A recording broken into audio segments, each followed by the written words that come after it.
Questi sono i numeri del Piano Nazionale di Ripresa e Resilienza presentato dal Governo ai sindaci del Veneto. Oltre 235 miliardi di euro, parte dei quali sono destinati ai comuni.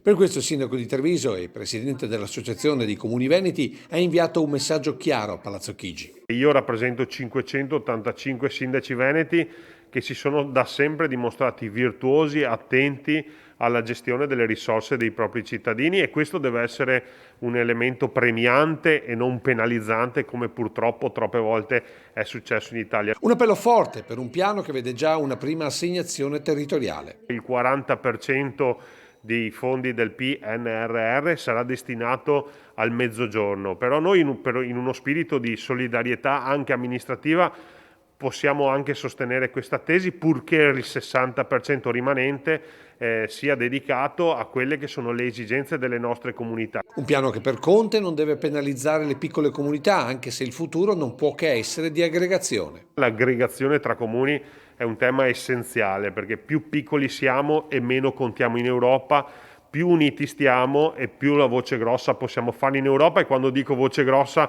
non è di certo per litigare, ma è per portare a casa risorse. La Grande Treviso nasce esattamente con questo principio. Un progetto che il sindaco di Treviso ha intenzione di portare avanti con grande caparbietà, nonostante le tiepide reazioni di diversi comuni con Termini. Un'aggregazione di 20 comuni che ci consente di superare la soglia dei 300.000 abitanti e ci consente di affacciarci ad una serie di opportunità che da soli non avremmo potuto, né come Treviso, né come Carbonera o come paese. E questo sarà il tema dell'incontro fissato per domani proprio con i sindaci. Si parla di politiche ambientali, anche se non si parla di fusione, si parla di aggregazione, perché noi siamo e rimaniamo la terra dei campanili e quindi delle nostre autonomie, ma dobbiamo uscire dalle dinamiche dei campanilismi. Il campanile è un'opportunità, il campanilismo è un ostacolo.